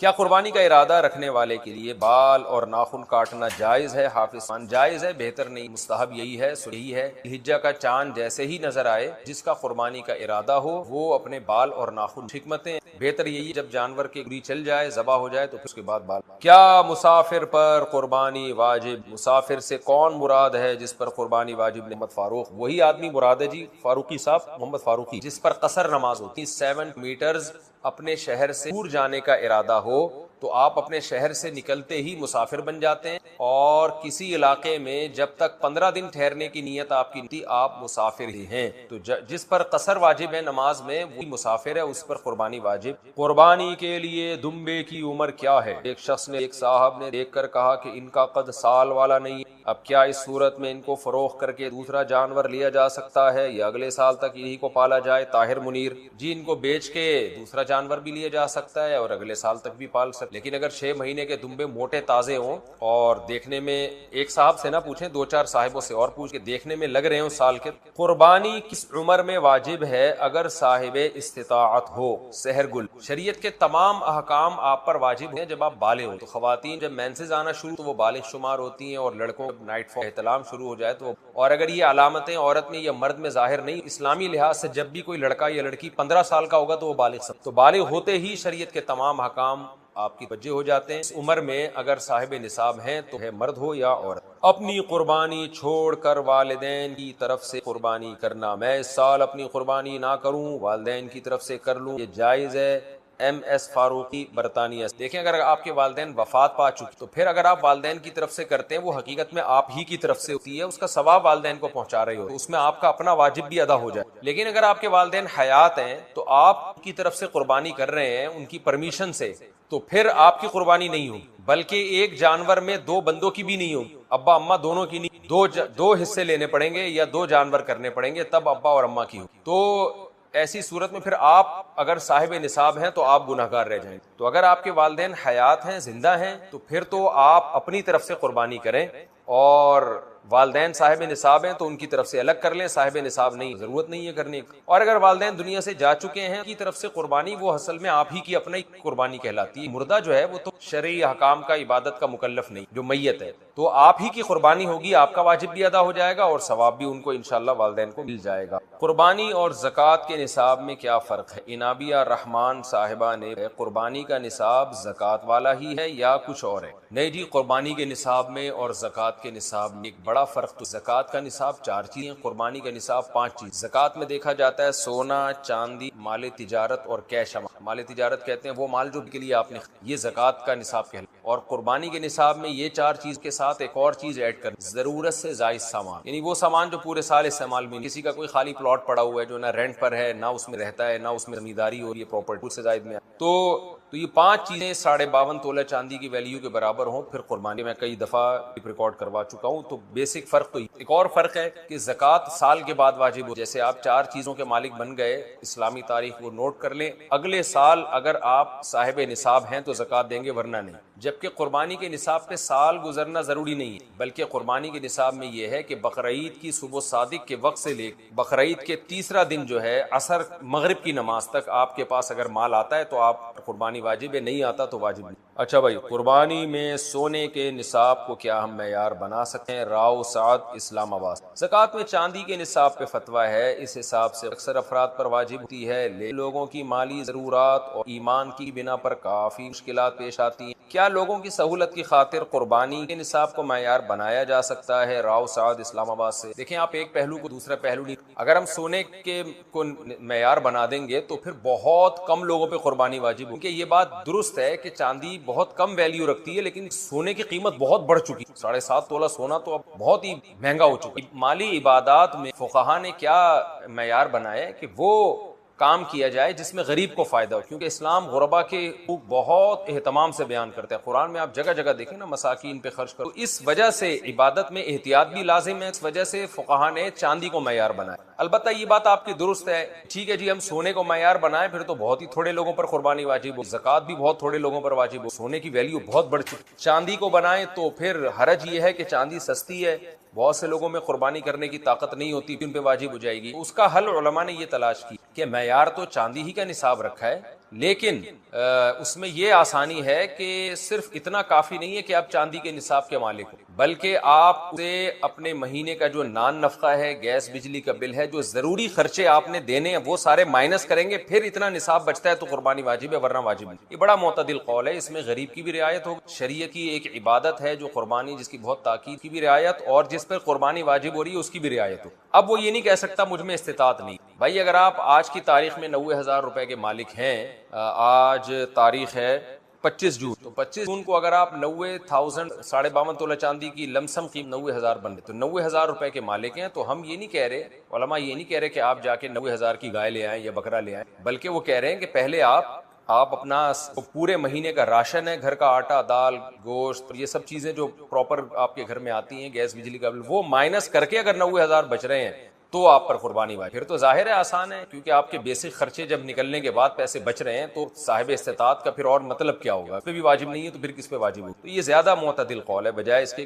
2 سال میں 2 دانت نہیں آئے تو قربانی کا حکم. اگر کوئی جانور گھر کا پلا ہوا ہو، وہ 2 سال کا ہو جائے مگر 2 دانت نہ نکلے، قربانی جائز ہے. وضاحت فرما دیں قاضی صاحب. پورا نام ہی قاضی ہے. دیکھیں، گائے کے لیے 2 سال کا ہونا ضروری ہے، بکرے کے لیے 1 سال کا. دانت نکلنا ضروری. اگر گھر کا پلا ہوا جانور ہے، آپ کو یقین ہے کہ 2 سال کمپلیٹ، 2 سال کا مطلب یہ اس بقرعید میں آپ اس کو ذبح کر رہے ہیں، اس کا مطلب وہ گائے یا بچڑا یا بیل یا بھینسا یا بھینس سے پہلے والی بقرعید سے پہلے پیدا ہو چکا. تو اسلامی لحاظ سے 2 سال ہو جائیں گے. بکرا ہے تو پچھلی بقرعید سے پہلے پیدا ہو چکا ہو تو اگلی بقرعید میں آپ اس کو کاٹ سکتے. تو یہ گائے بکرے کا حساب ہے. اور دمبے میں اور آسانی ہے کہ اگر 6 مہینے کا ہے اور اتنا موٹا تازہ ہے کہ دیکھنے والا یقینی طور پہ کہہ نہیں سکتا کہ یہ 6 مہینے کا ہے یا سال کا ہے. دیکھنے میں سال کا لگ رہا ہے، موٹا تازہ ہے، تو دمبے کی قربانی بھی جائز ہے، مہینے کا بھی ہو جائز ہے اگر موٹا تازہ. دانت تو صرف ایک علامت ہے، کیونکہ بیوپاریوں پر یقینی ہوتا پتہ نہیں سچ کہہ رہے ہیں جھوٹ بول رہے ہیں، تو اس لیے دانت سے 2 دانت ہوتے ہیں تو اس کا مطلب یقینی طور پر یہ 2 سال سے زیادہ کا ہو چکا. تو ورنہ ایسا ہے نہیں، 2 سال جانور جب کرتا ہے تو کھیرا ہوتا ہے، پورے دانت نکلے ہوئے نہیں. بے نمازی کی قربانی کا حکم. کیا بے نمازی کی قربانی جائز ہے حافظ سلیمان؟ جی ہاں جائز ہے. اگر وہ قربانی نہیں کرے گا تو ڈبل گناہ گار ہوگا. ایک تو نماز نہیں پڑھ رہا، اوپر سے تو قربانی بھی کرے لیکن نماز بھی، نماز کی ویلیو قربانی سے کئی گنا زیادہ ہے. حاملہ جانور کی قربانی کا حکم. کیا حاملہ جانور کی قربانی جائز ہے حافظ سلیمان؟ جائز ہے. اگر اس بچہ زندہ نکل آئے تو ذبح کر دے. اختلافی مسئلہ ہے، بعض علماء کہتے ہیں ذبح کیے بغیر کھانا بھی جائز ہے. زکوٰۃ الجنین زکوٰۃ امہا اس حد. اور امام حنیفہ کا موقف یہ کہ خبر واحد جب متواتر اور قطعی کے خلاف ہوتے وہ خبر واحد میں تعویل، کیونکہ قرآن میں مردار کھانے سے بہت جگہ پہ منع کیا گیا ہے. ان کے نظر میں جب اگر بچہ زندہ نکل آئے تو اس کو بھی ذبح کیا جائے گا، اور ذبح کر کے بہتر یہی ہے کہ جو جانور حاملہ ہو اس کی قربانی نہ کی جائے. 70,000 کا موبائل فون ہو تو کیا قربانی واجب؟ موبائل فون جس قیمت 70,000 ہے، کیا اس کے مالک پر قربانی واجب ہے؟ نعمان رنگون. نہیں جی، 70 کروڑ بھی اگر ہے تو استعمال کی زکوٰۃ واجب ہوتی ہے نہ قربانی. وہ الگ بات ہے کہ غریب آدمی ہم منع کریں گے کہ موبائل فون ہی قربانی کے مسائل پر اس پڑتا. عورتوں پر کیا قربانی واجب ہے؟ مریم صاحبہ نے پوچھا ہے کیا خواتین پر قربانی واجب ہے؟ کیا شوہر جو قربانی دے ہیں وہ بیوی کی طرف سے بھی ہو جاتی ہے؟ اس عورت پر کب قربانی واجب ہے؟ اختلافی مسئلہ ہے. امام ابو حنیفہ اور ان کے شاگرد ہر ایک پر الگ قربانی واجب، کیونکہ عبادات ایک کے قائم مقام نہیں. وجد سعۃ لیضحی فلم یضحی فلا یقربن مصلی. میں قربانی کی طاقت تھی تو ہماری عیدگاہ میں بھی نہ آئے. ابھی کے دور میں تو خواتین بھی عیدگاہ میں آیا کرتی. تو اگر عورت صاحب نصاب ہے، مالدار ہے، تو اس بھی قربان واجب ہے. ہاں اگر شوہر اس کی اجازت سے اس کی طرف سے قربانی کر دے گا تو عورت کی بھی قربانی ہو. عام طور پہ مرد کر رہے ہوتے ہیں، بیوی کے بھی حصہ ڈال رہے ہوتے ہیں، لیکن اگر مرد نہیں کر رہا تو عورت پر لازم ہے نہیں کرے، حصہ لے یا کسی طرح بھی بکرا لے لے، دمبا لے لے. اب عورت پر کب واجب ہو؟ یہ صاحب نصاب ہو، 52.5 تولہ چاندی کے برابر سونا چاندی تجارت یہ سامان جس کئی بار بتا چکا. آج کل تو گولڈ اتنا مہنگا ہو گیا ہے، گولڈ قربانی واجب. وقف قربانی کا حکم. وقف قربانی کیا ہوتی ہے؟ کیا یہ قربانی کرنے سے واجب پورا ہو جاتا ہے؟ محمد حسن کراچی سے. دیکھیں وقف قربانی فقہی لحاظ سے ہو، کیونکہ وقف منقولی اشیاء میں نہیں ہوتا، کھانے پینے کی چیزیں وقف نہیں. وقف تو کہتے ہیں کہ حبس الاصل وصرف المنافع الى مستحق الوقف یا الى المستحقین یا الى الفقراء کہ یا الى الموقوفین علیہم، کہ آپ ایک چیز کی اصل کو روک لیں اور اس کے منافع کسی خاص لوگوں پر آپ وقف کر دیں، جن کو موقوف علیہم کہا جاتا ہے، جن کے اوپر وقف کیا. تو کھانے پینے کی چیز وقف کا عین کبھی فنا نہیں ہوتا. جو چیز وقف ہے وہ باقی، جیسے زمینیں وقف ہوتی ہیں تو زمین باقی رہتی ہے، اس سے لوگ فائدہ اٹھاتے ہیں. مسجد وقف ہوتی ہے، مسجد باقی ہے، اس میں لوگ نماز پڑھ کے فائدہ اٹھا رہے ہیں. باغ وقف ہو جاتا ہے، باغ کی زمین باغ باقی ہے، اس کے پھلوں سے لوگ فائدہ اٹھا رہے ہیں. قبرستان وقف ہوتا ہے، زمین باقی رہتی ہے، لوگ اس سے فائدہ اٹھا رہے ہیں، اپنے مردے دفن کر رہے ہیں. تو اس لحاظ سے قربانی وقف ہو نہیں سکتی، کیونکہ اس میں تو یہ کہ جانور کو روک لیں آپ، اس کے دودھ سے لوگ فائدہ اٹھائیں. تو یہاں تو جانور ہی کٹ کے تقسیم ہو رہا ہے. تو اصل میں یہ صدقہ قربانی کہنا چاہیے، لیکن بہرحال لوگ اس کو وقف کہتے ہیں. لوگ اگر ایک لفظ کے کچھ اور معنی لے رہے ہیں تو ضرورت نہیں کہ ہم اس لفظ کو تبدیل کرنے کی. لیکن لوگ جب یہ وقف قربانی کا لفظ استعمال کرتے ہیں تو اس کا مطلب یہ ہوتا ہے کہ قربانی تو ہماری طرف سے گوشت ہمیں چاہیے، گوشت ہم صدقہ کر دیں. یہ ٹرم آج کل ایجاد ہوئی جس کو وقف قربانی کہا جاتا ہے. فقی لحاظ سے یہ ٹرم یہاں بیٹھتی، لوگ ایک چیز کو تعبیر کر رہے ہیں تو کوئی پابندی بھی، اصطلاحات لا مشاہۃ فی الاصطلاح. تو آج کل جو عرف میں وقف قربانی ہوتی ہے اس کا مطلب یہ جانور تو ہم ذبح کر رہے ہیں لیکن گوشت ہمیں، تو جائز ہے، یہ کوئی گناہ نہیں ہے، بلکہ گوشت صدقہ کرنے کا ثواب ملے گا. لیکن اتنی بات ضرور ہے کہ ایک قربانی بھی کیا کریں تاکہ اس کا گوشت خود کے، یہ عید بھی ہے نا، عید کا بھی تو ایک لک آنا چاہیے، بھی تو منانی ہے. جانور لائیں، کاٹیں بھی، کھائیں، اس کی پکوائیں، اس ہفتے بنائیں، تھوڑا سا انجوائے کریں. اللہ تعالیٰ کی طرف سے ضیافت ہے. اللہ سے ایسا استغنا کہ مجھے گوشت ہی نہیں چاہیے، بس وہی کر دو، وہی سارا بانٹ دینا، یہ تھوڑا سا اچھا نہیں ہے ایسے. اس لیے وقف قربانی بھی کریں لیکن پہلے اپنے گھر میں اپنے بچوں کو اور اپنے خود بھی کھائیں اس میں سے. بے شک آپ کتنے ہی مالدار ہوں لیکن اللہ کی ضیافت سے آپ اعراض نہ کریں جو اللہ آپ کو. قربانی کے گوشت کے بارے میں کھانا ہے یا صدقہ کرنا، اس پر میں ضرور ابھی بات کروں گا، رہ نہ جائے. ایک غلطی اور، تو جیسے یہود و نصارہ ایک انتہا کی طرف گئے، وہ انتہا کیا کہ قربانی کا فلسفہ انہوں نے اپنے مذہب سے نکال دیا. قربانی سے مراد جانور ذبح کرنا، یہ انہوں نے اپنے مذہب سے کیا کر دیا؟ نکال دیا. تو ہمارے ہاں بھی دوسری انتہا پہ چلے گئے ہیں، جہاں قربانی نہیں بھی کرنی وہاں بھی، بولو نا کیا ہو گیا، یہ جملہ مکمل کرنا کوئی مشکل ہے، وہاں بھی قربانی کر رہے ہیں. جانور کاٹنا بقرعید کے 3 دنوں میں عبادت ہے, اس کے علاوہ نہیں. صدقے کے بکرے کا اسلام میں کوئی تصور نہیں. ایک اسٹیٹ ایجنٹ کا فون آیا کہ ہم لوگ جب نیا پلاٹ خرید کے مکان بناتے ہیں نا بیچنے کے لیے, تو مکان کی پہلے جانور ذبح کرتے ہیں, بکرے بکرے کٹتے ہیں, ان کا خون گراتے ہیں, اس میں برکت ہوتی ہے, بلائیں ٹلتی ہیں, ریٹ نیچے نہیں آتے. میں نے کہا بالکل حرام ہے, بالکل کیا ہے, بدعت. اس نے کہا اگر خون بنیادوں میں نہ گرائیں ویسے ہی بکرا کاٹ کے صدقہ کر دیں. بولو بھائی, بکرے کی بددعائیں لگنے کے علاوہ کچھ بھی حاصل نہیں ہو. تو کہہ رہے ہیں کیا صدقہ اسلام میں ٹھیک نہیں ہے؟ میں نے کہا بھائی صدقے کا بنیادی مقصد ہے غریب کے ساتھ تعاون. وہ بکرا کاٹنے میں نہیں ہے, وہ بکرے کے پیسے دینے میں ہے. راشن ڈلوا دو اس کے گھر میں, پیسے دے دو, بکرے کو کیوں کاٹ رہے ہو؟ نہیں آ رہی بات؟ اب دیکھ لو نا صدقے کے بکرے کے نام پہ میرا کلپ ہے, پورے دلائل اس میں ہے. صدقے کا بکرا پورے دلائل اس میں ہے. جانور کاٹنا 3 موقع پر ہے اسلام میں, خوب سمجھ لو. ایک بقرعید میں, ایک حج میں جو دم واجب ہوتا ہے وہ صدقہ کرنے سے کافی نہیں ہوتا, وہاں بکرا ہی کاٹنا پڑے گا, دمبا بکرا یا گائے یا اونٹ. تیسرا عقیقے میں, سمجھتے ہو کہ نہیں سمجھتے ہو؟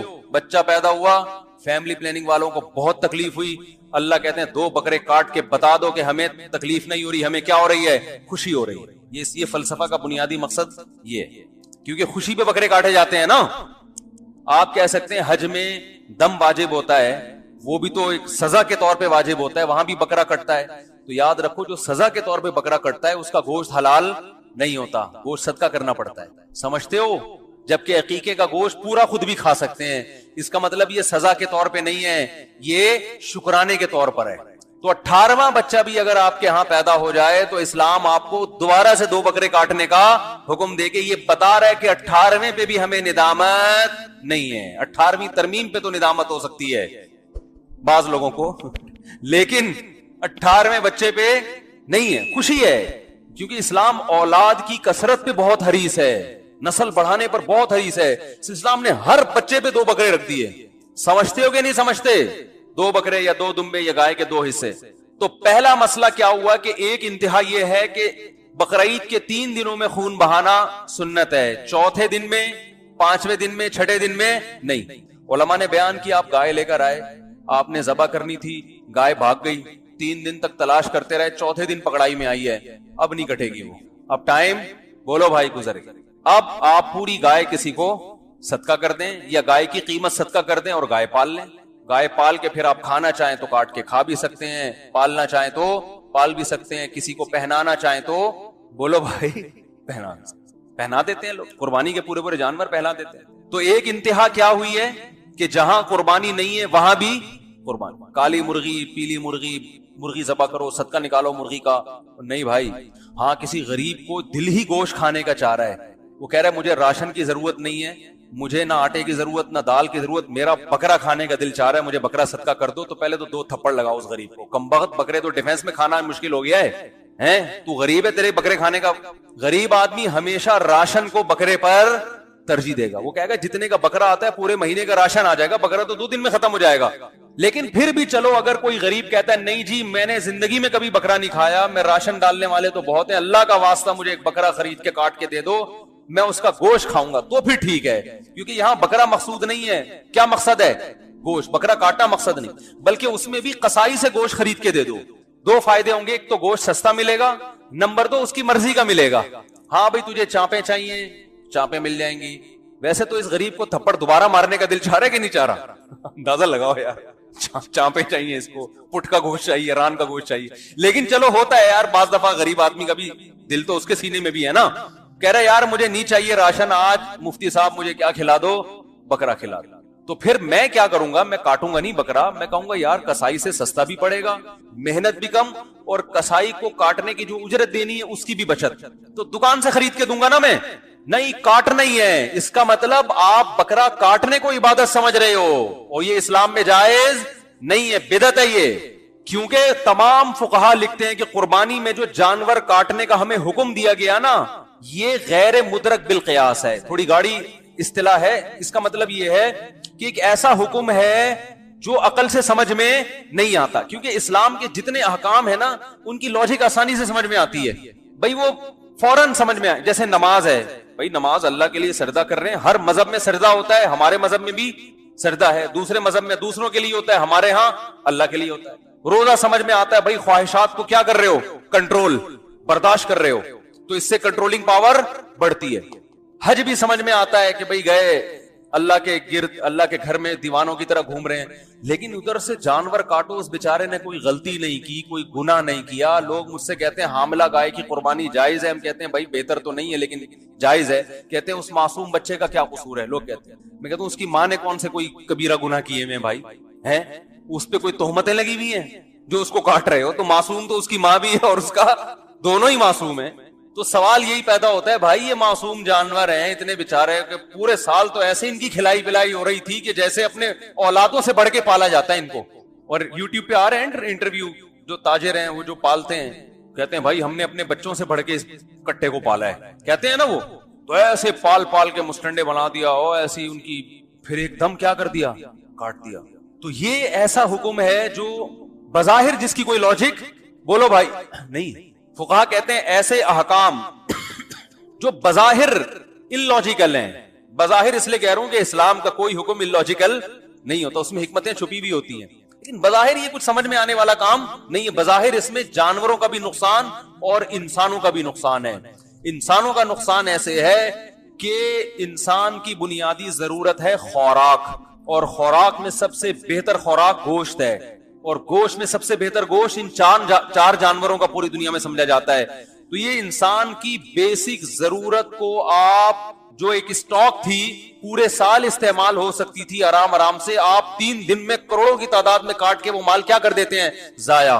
آپ کہہ سکتے ہیں ہم تو ٹھکانے لگاتے ہیں, بھائی جتنا بھی ٹھکانے لگائیں اس طرح اگر پورے سال اسٹاک کر کے ان کو استعمال کیا جائے تو جس طرح سے ڈسٹریبیوشن ہوگی نا ایک اعتدال کے ساتھ, تو وہ ڈسٹریبیوشن 3 دن میں نہیں ہوتی. یعنی اگر کسی ماہر معیشت سے پوچھیں, آپ اکنامکس کے ماہر سے پوچھیں تو وہ کہے گا کہ اکنامکلی یہ نقصان دہ ہے.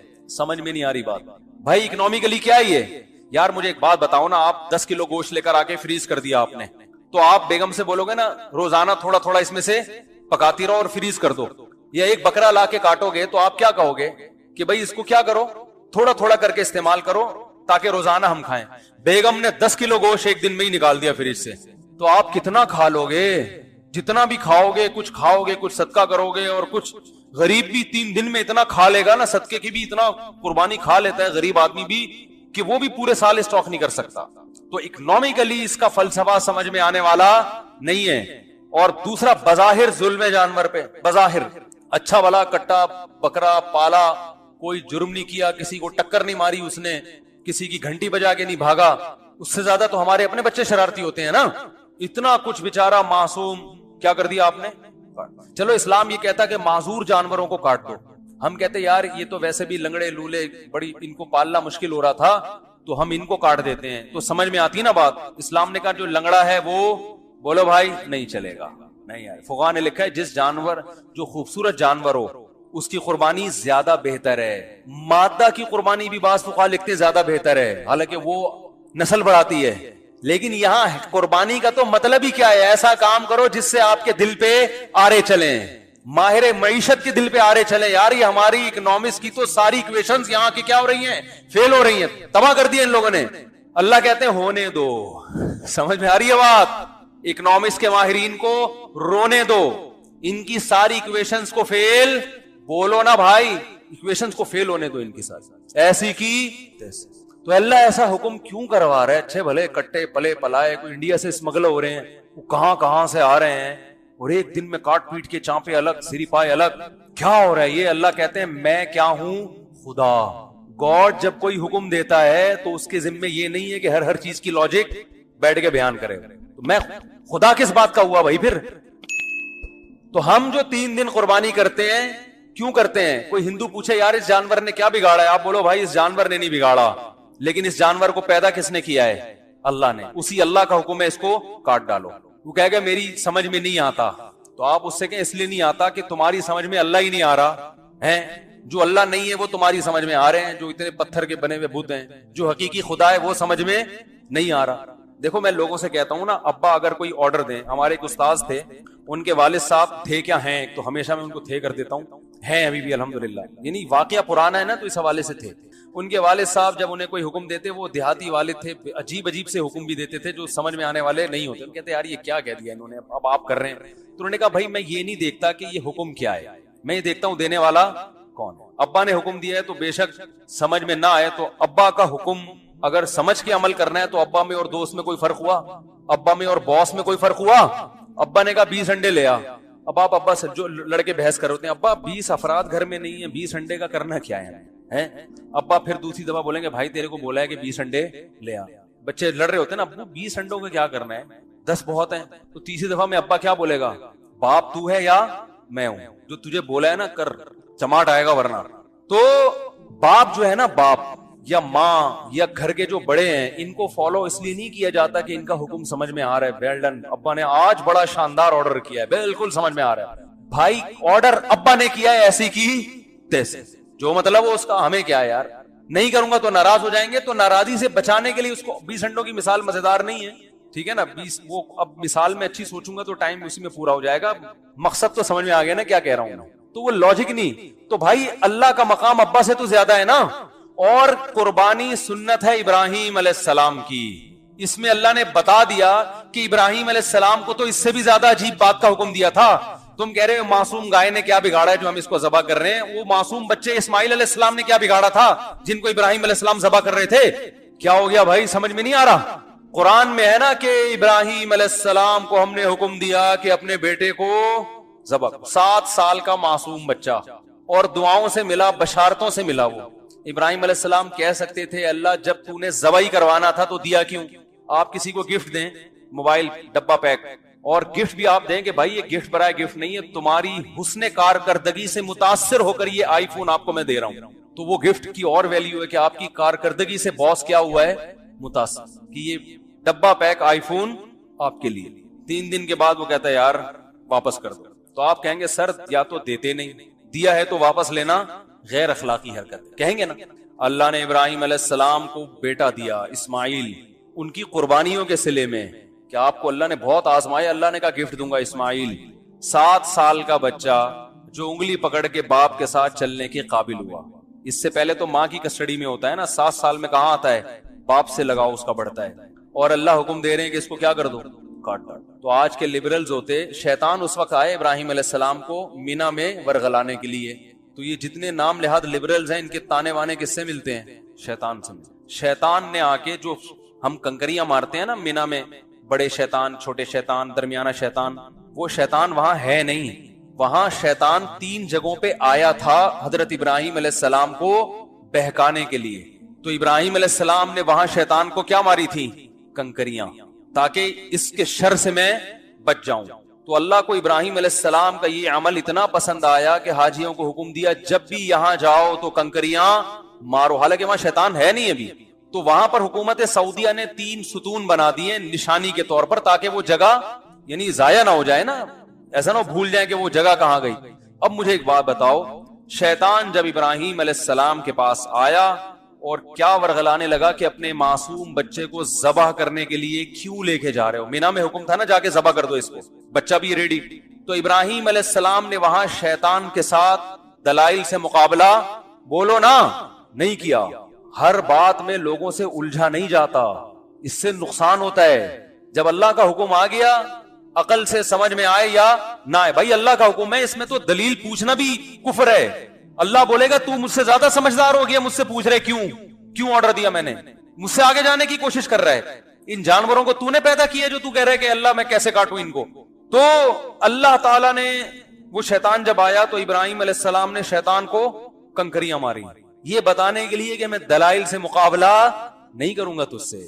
تو ایسا نہ ہو کہ میرے دل میں وسوسے پیدا کر دے, تیرے دلائل اگر میں نے سنے وسوسے آ گئے, ایسا نہ ہو کہ اللہ کے حکم سے پیچھے ہٹ جاؤں میں. تو اٹھا کے مارو اس کو, سالے کو. کوئی سالہ بیٹھا ہوا ہو تو معذرت بھائی, تو میرا نہیں, ہر آدمی ایک دوسرے کا سالہ ہو سکتا ہے نا, کوئی بھی کسی کا سالہ ہو سکتا ہے. تو یہ سالہ اس معنی میں نہیں ہے, کسی اور معنی میں. وہ جو ہے نا بیوی کے بھائی کو برادر نسبتی کہا کریں, کتنا اچھا لفظ ہے, یا بردر ان لا کہہ دیا کریں. سالے کا لفظ آج کل یہ ہندو کلچر میں, چونکہ سالے کی کوئی ویلیو تھی نہیں, اسلام میں تو بڑی اہمیت ہے نا. نبی صلی اللہ علیہ وسلم فرمائے سب سے زیادہ لائق احترام وہ ہے جس کی بہن یا بیٹی تمہارے نکاح میں ہے. تو اسلام میں تو یہ رشتہ بڑا مقدس ہے نا, تو ہندوؤں میں اتنا مقدس نہیں ہے. تو وہی بہت سی چیزیں ہمارے یہاں کس سے آ گئی ہیں؟ ہندوؤں سے آئی ہیں. تو ابراہیم علیہ السلام نے کنکریاں ماری. تو آپ پر بھی کوئی اعتراض کیا کرے کہ یار اتنا موٹا کٹا جانور لا کے ذبح کرنے کی کیا ضرورت ہے؟ لاک ڈاؤن میں اگر کوئی بیچارہ محتاج ہے تو اس کو کھلا دو. تو آپ نے کیا کرنا ہے؟ اٹھا کے ابراہیم علیہ السلام کی سنت اپنی ذمہ داری پہ پوری کریں. اپنی ذمہ داری اس لیے کہہ رہا ہوں کہ ابراہیم علیہ السلام نے جب شیطان کو مارا تھا تو شیطان نے نہیں مارا، کیونکہ وہ اللہ نے وہاں ابراہیم علیہ السلام کی مدد، جبکہ آپ کی مدد کا اللہ نے وعدہ نہیں کیا. آپ کنکری ماریں گے. دیکھیں اللہ تعالیٰ نے الحمد سے جو کچھ دعوے کیے، جو کچھ ہمیں سمجھایا، اس کا خلاصہ یہ ہے کہ اللہ یہ چاہتا ہے کہ میرے بندے میرا غلام بن کے رہیں. ویسے تو غلام ہیں، اللہ کی ملکیت ہے، لیکن یہ اس غلامی کو تسلیم کریں. عبدیت جسے کہا جاتا ہے. وما خلقت الجن والانس الا لیعبدون. اللہ کہتے ہیں میں نے جنات اور انسانوں کو صرف اپنی عبادت کے لیے پیدا کیا. عبادت کا مطلب عبد کہتے ہیں غلام کو، تو غلامی کے لیے بنایا اللہ نے. کس کی؟ اللہ کی.